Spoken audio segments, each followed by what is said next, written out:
Good morning, everybody from Children's House. My name is Sue. If I didn't get to meet you last Friday, welcome. It's lovely to meet you. And I teach in Children's House 4 with the teacher Susanna. I'm going to sing a song just while everybody else finishes coming to group time. This is a song we sing in Children's House 4. Good morning, and how do you do? Good morning, I'm fine, how are you? Okay, I think everybody's here. So I have a work that I would like to share with you today, and I have a story, and I have a song that you might already know, you might not know, but my friends from Children's House 4 may like to teach it to you. So Children's House 4 friends, when we do our song, would you be able to teach it to friends that may not already know the song? Okay, all right, thank you.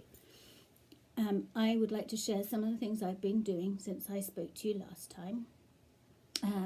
I've been going out for lots of healthy walks.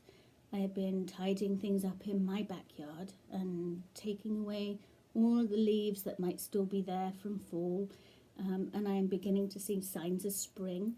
I think I might have some daffodils that are going to start showing their beautiful colour very soon.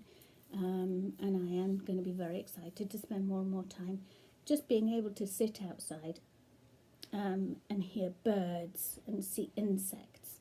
It is a beautiful time of the year.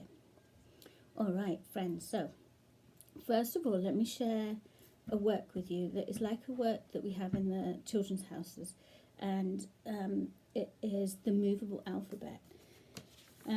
Some of you may have already seen it or seen other people work with it, but if you go on to the Harbour Light page with mum or with dad or with who you are being healthy with at the moment, you can print out this sheet, and you could actually, if you wanted to, you could print it out 2 or even 3 times, because sometimes you want more than one of the letters.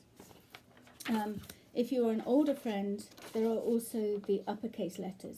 So if you're beginning to write and need uppercase letters for grammar, then you have the uppercase letters too. So when you get this one printed out, cut all the way around the black lines around the outside, and so you will end up with your movable alphabet looking like a grid with some black lines. So then what you do is you take your scissors and you just cut down the black line, and as you cut down each strip, you can then cut up again, so you cut out each of your different letters. Oh look, what one have I got here? I don't know, sometimes computer screens turn things round so they're back to front, but this is the sound, or the letter that makes the sound B, B, B. All right. And in our classroom, sometimes when teachers are wanting to use things made out of paper and use them lots and lots and lots of times, sometimes we put something called, we laminate it, and it is a machine. Laminator is a machine that heats plastic up, so the plastic will stick, and then it means we can wipe it over if we have sticky fingers. But I was trying to think of a way to do it at home, and I found some packing tape. And this is clear packing tape. So if you just pull a piece of packing tape off, you can use the packing tape and cover up the letter. There you go. And then you can stick some on the back if you wanted to. And then you would just be able to use your scissors and just cut the plastic off from around the edge. And then you can use it again and again to make fabulous sounds and fabulous words. I have actually at my house, I think because it's a teachery thing, I actually have a roll of magnetic tape.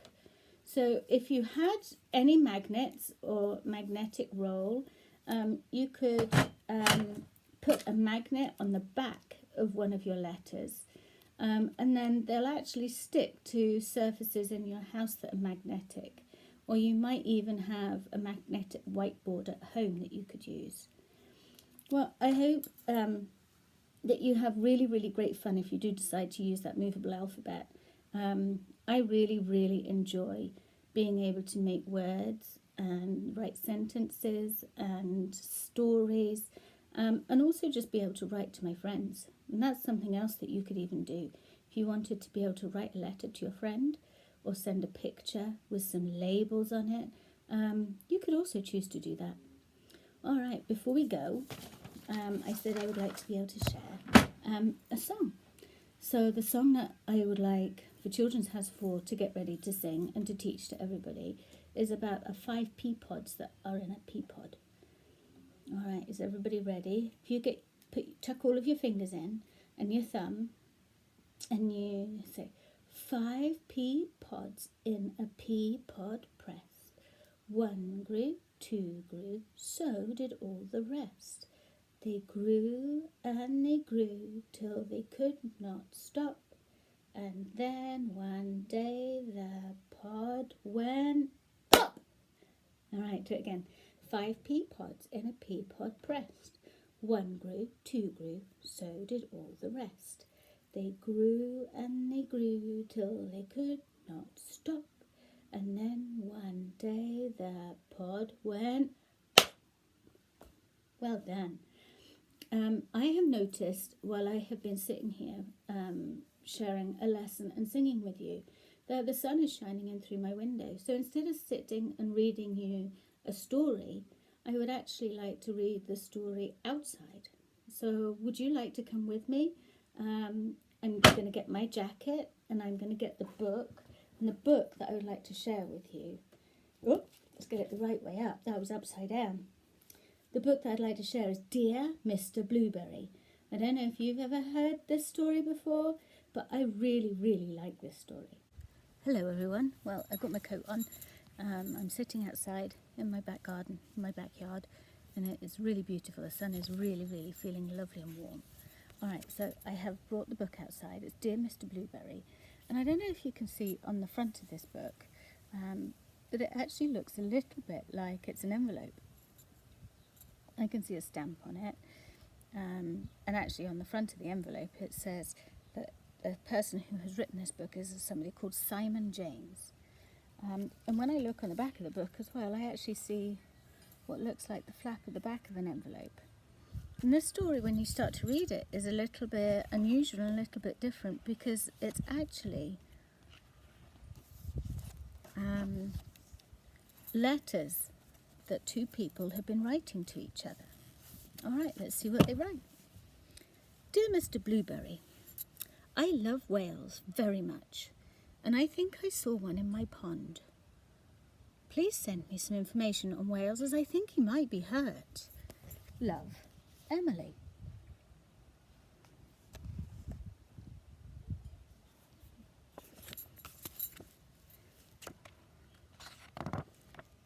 Dear Emily, here are some details about whales. I don't think you'll find it was a whale you saw, because whales don't live in ponds, but in salt water. Yours sincerely, your teacher, Mr. Blueberry. You guys see that?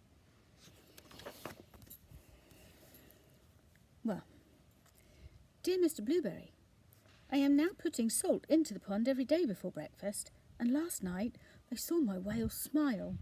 I think he's feeling better. Do you think he might be lost? Love, Emily.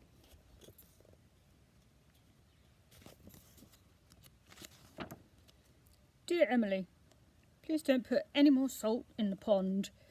I'm sure your parents won't be pleased.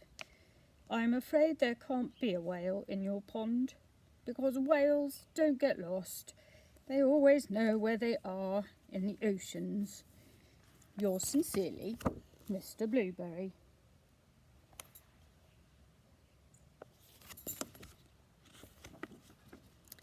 Dear Mr. Blueberry, tonight I'm very happy because I saw my whale jump up and spurt lots of water. He looked blue. Does this mean he might be a blue whale? Love, Emily. P.S. What can I feed him with?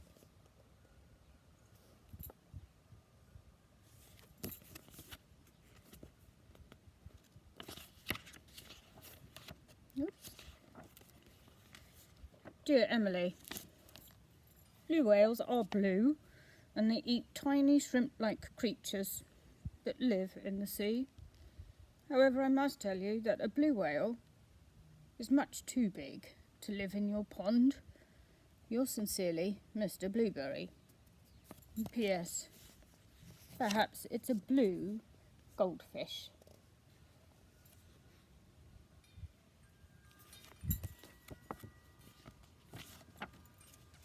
Dear Mr. Blueberry, last night I read your letter to my whale. Afterward, he let me stroke his head. It was very exciting. I secretly took him some crunched up cornflakes and breadcrumbs. This morning I looked in the pond and they were all gone. I think we'll call him Arthur. What do you think? Love, Emily.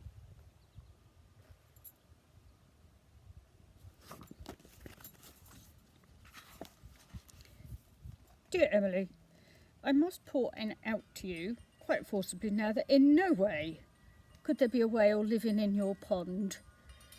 You may not know that whales are migratory, which means they travel great distances each day. I'm sorry to disappoint you. Yours sincerely, Mr. Blueberry.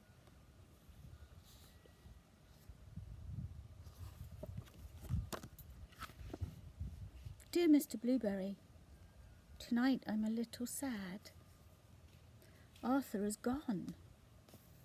I think your letter made sense to him, and he decided to be migratory again. Love, Emily.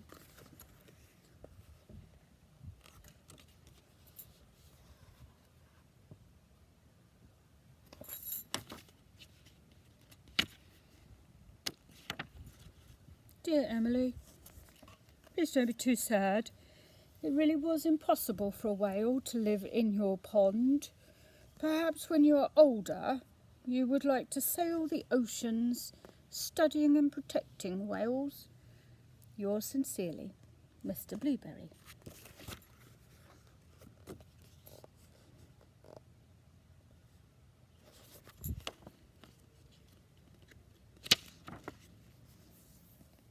Dear Mr. Blueberry, it's been the happiest day.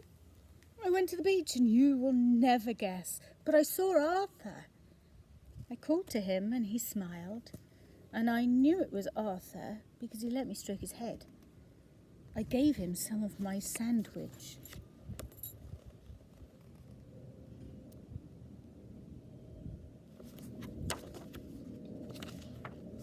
And then we said goodbye.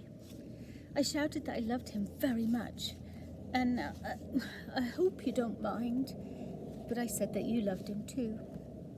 Love, Emily and Arthur.